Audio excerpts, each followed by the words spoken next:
Once upon a time, there were millions of businesses struggling. Every day they wasted time, effort, and money on repetitive tasks that added no value. One day, the Better Automation podcast by PROCESIO came to help them find a way. Because of this, these businesses save time, reduce costs, innovate, and make better decisions. And because of that, these businesses grow, scale, and use human creativity to change this world.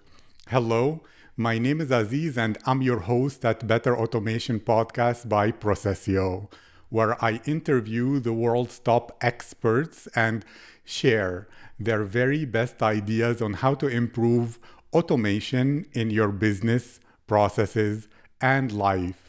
My guest today is Ema Roloff. Ema is a widely recognized intelligent automation and change management expert working with the team at Naviant. She helps insurers navigate digital transformation with consulting and technology solutions. She has a vast experience in helping enterprise organizations address their top IT priorities and developing solutions for process automation. She is the host of the YouTube series Digital Transformation Talks and the co-host of the LinkedIn Live series The Third Thursday, where she has conducted over 100 expert interviews in the space of digital transformation and innovation. Ema, how are you today? I'm doing great. Thank you so much for having me. It's my honor, it's my privilege, and I'm really excited about our time together. So to begin, I would like to know what kind of mistakes or problems do you seem to notice, observe, or encounter when you notice companies trying to do digital transformation, change management, or go through any projects that will help improve their automation? So you kind of set me up perfectly for where I see a lot of the challenges come into play. When we look at digital transformation as a whole, it's a super wide topic. And I think the definition is a little different for everybody. But ultimately, what we're talking about is bringing in technology to enable your people and your processes to be more efficient with the tools that we have at our disposal today. But I think the biggest challenge that companies have is that their mindset, when we say the word digital transformation, goes directly to that technology that's doing that enabling, as opposed to looking at the people and the processes that we're looking to enable with technology. And so that leads me to kind of that idea of change management and the idea of people-driven change. Now, I would be very naive to say that technology and the right solutions is not a part of this equation. I just don't think it is the main driver in the same way that we've given it the ability to be. And to be successful with transformation, I think there's really two key areas that people have to focus on from the people side of things. And that's a shared vision across the organization. And that shared vision typically starts with your executive team. And I think where a big challenge with transformation has come, especially in larger companies, is not necessarily having a shared vision across all the departments and all the leaders that helps them accomplish this really big goal of digital transformation. So when you can start with that shared vision, and it doesn't have to be minute to like, we're going to automate every process with X, Y, and Z tools, but rather this is the end goal of where we want to get our organization, and this is what we see our role and our mission to be, and we want to enable that with technology. Then that starts to trickle down to what I would say is the second most important thing, and the piece that sometimes I see missing. And that's that ability to turn that vision into a why, and that why into individual what's in it for me statements. And so again, starting at your executive level, understanding where you want to take the company, you need to take that vision into a driving statement to help everybody understand why you're changing, help them get behind the idea by understanding what's going to be to their advantage from these changes. So whether that's helping them understand you don't have to do this manual work anymore, or we're going to offset a certain percentage of what you do every day so that your workload is more manageable. Or we really want you to bring forward the value that's uniquely you and uniquely human, so we're going to bring in this automation that allows you to do a better job of that. And helping people understand why they should support a change so that when you eventually do bring in that technology, it's supported and adopted. Thank you. So, if I understood you correctly, actually, there are three things, and two of them relate to one thing, which is the people. The first is that the C suite should have what is called in the Army the commander's intent, where they don't really go into the minute details of how things should be executed, but have one vision where everybody is on one bus as going in the same direction. As well as, I remember there is that saying that you cannot convince somebody to do something or to understand something if their salary depends on them not understanding it. So you make it sure that it relates to their work, to their what's in it for me, or as they say, the best or the people's favorite radio station is WIIFM, which is what's in it for me. And therefore, you have to link the commander's intent with the WIIFM, as well as processes, which reminds me of Peter Drucker quote, that there is nothing as useless as doing efficiently that which should not be done at all, which is making sure that you have processes that do add value, that contribute to that vision or commander's intent, that actually are executed in a way that either makes the workload, as you said, easier, makes their job better, more creative, more fulfilling, or whatever it is. Did I understand correctly? Yeah, and I would add, you kind of led me directly into another big part of, again, having a process focus. So you mentioned that idea of, why would we do something that doesn't make sense for us to do? And I think anybody that lives and breathes in the space of automation or transformation has heard somebody say, well, that's just like always the way we've done it.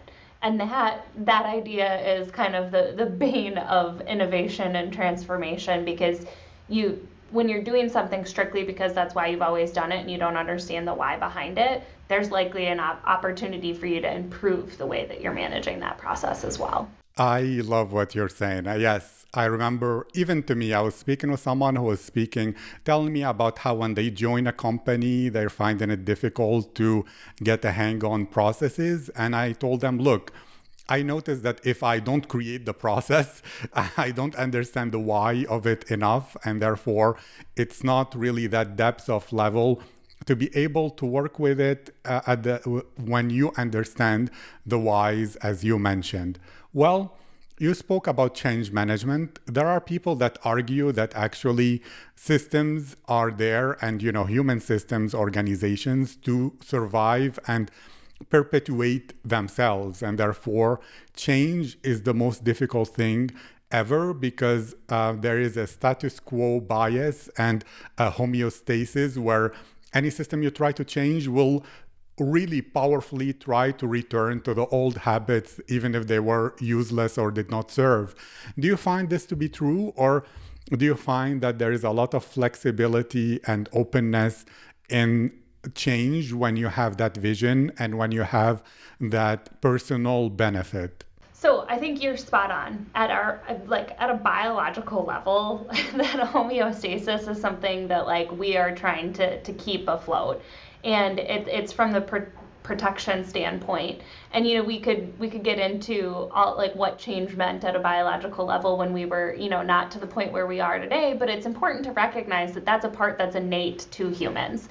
And I think that's why the what's in it for me component is so important, and helping people really understand that specific driver for the change on their side. The other side of kind of the biological component of change is that, a couple of months ago, I did a interview with a clinical psychologist named David Loosby, and he does a lot of taking that clinical psychology and applying it to change within digital transformation. And one of the things that he said that's kind of burned into my brain now is that there's also a certain amount of change that our brains can take and a certain amount of change that we can internalize individually. And so that makes it sound really big and intimidating when you're looking at changing a process for a big company. But that's, again, the uniquely human part of it that comes. So if somebody has, a child going off to college and they've got a new car and they are downsizing their house. That's a lot of change that that person individually is taking. So it's going to be harder for them to then accept changes that are coming to work or coming to them from work, and harder for them to do the things that they need to do to adapt to that change. But if you can recognize that that's the case and help them understand the purpose behind the change, it might be easier for them to take that on. And when you're, again, going back to that example, they understand that their child needs to grow up and come out of the nest and move forward. It's not an easy change, but they understand the why behind it. Maybe the downsize is because they don't want to have to clean the house and there's a motivating factor for them to do that. And the new car is because they like shiny new fancy things. All of those changes are impacting them and impacting the way that they interact with the world and take on other changes, but there's individual drivers behind each one of them that make those a priority for their brain to manage. You need to help them get that prioritization and the why behind a change individually to be able to get them on board with it. And that's, again, going to be a job of the individual to kind of help get to that point, because you made the argument earlier that their wage and their job likely is tied to accepting those changes, but then also each individual manager along the way working with their team to understand that. And so I think the other side is, we're always so focused on requirements and building out the solution and testing that the technology does its job. But are we making sure that all of the managers that are leading these changes understand how to support their team through that? I think is something that maybe we aren't always paying as much attention to the soft skills that come with transformation as we need to. That to me sounds 100% like the definition of leadership, as well as it reminds me of Kaizen, or the Japanese constant improvement idea that if you improve 1% a day, which is not the big change that will be somewhat very scary to the organism or to the human being, within a year, you'll be 37 times, better, which is incredible, but it was so incremental that's almost imperceptible. And well, to ask you then, and let's bring it to people listening. Let's say there is a company, they want to change, they need to change, their survival depends on this change project or automation project or anything new. How would you recommend they go about creating that change in a more practical way, where they ensure that the people component is well taken care of, that the processes component is well taken care of, so that the technology part becomes the easiest part? I mean, the vision, some people or some CEOs or C-suite executives will think, I don't have the time for that, let me delegate it all. Or they will say, well, those people are in mid-management for a reason, I'm sure they'll figure it out, or I don't know exactly how they will do. So why is that time spent in clarifying the vision work that is like $1 million per hour work? It's not like minimum wage work.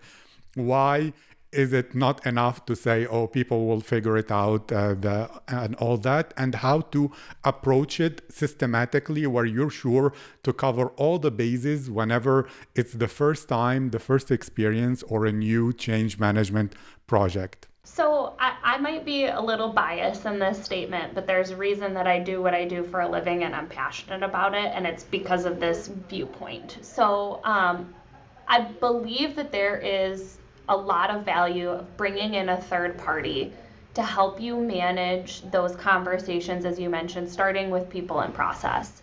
And having somebody from outside your organization who understands and does this day in and day out. So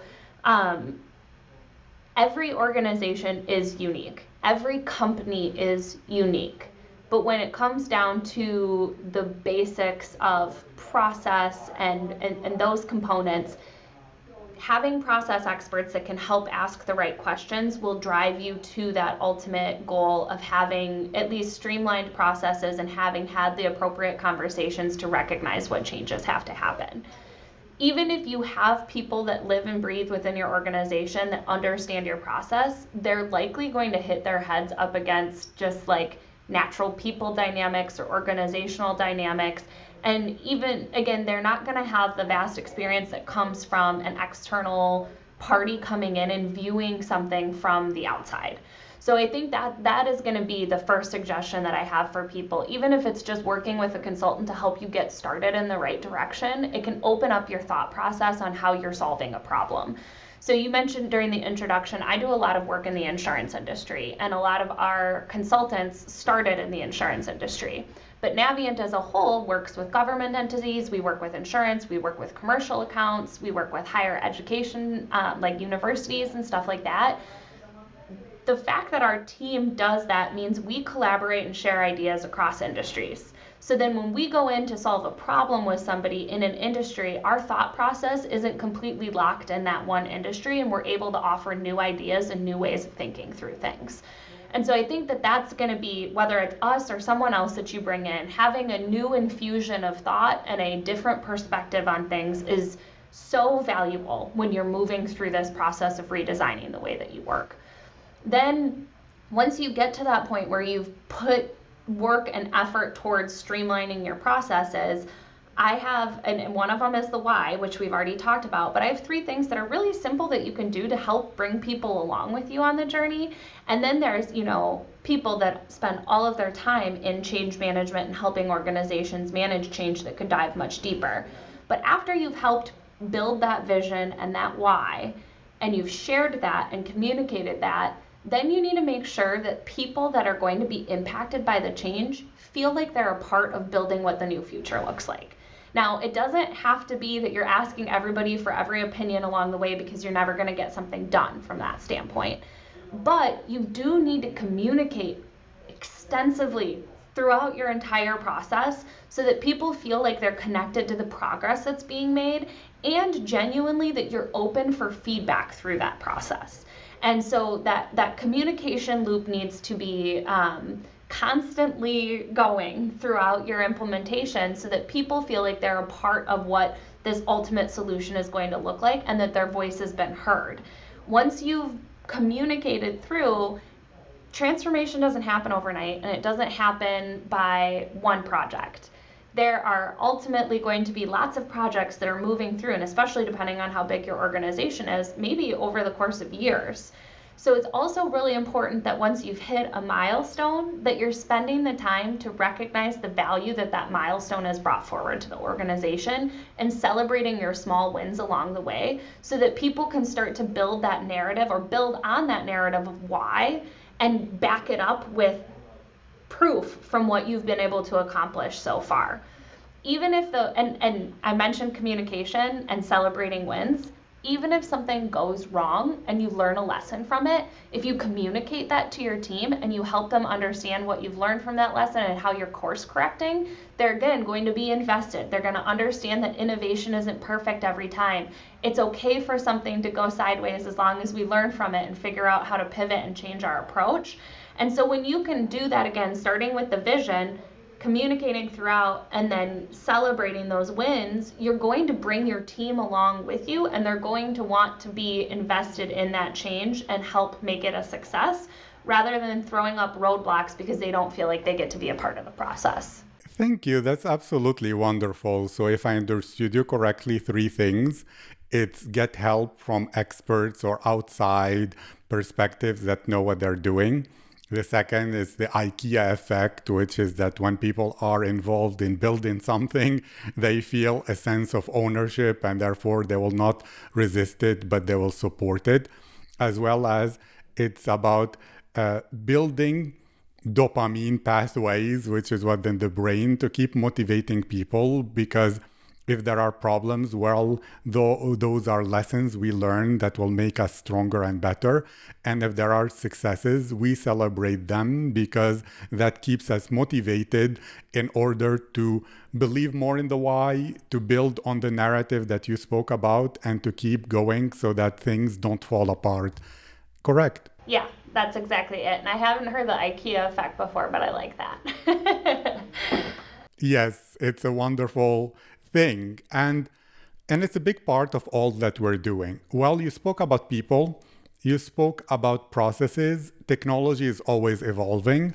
What do you see are the new trends or the next big things when it comes to technology enabling change projects or enabling people or enabling processes that you think, wow, this could change everything or at least transform the whole scene of how work is being done right now? So there's a couple of trends that I would say I am watching and anxiously awaiting to see how it impacts the way that we work and how we move forward.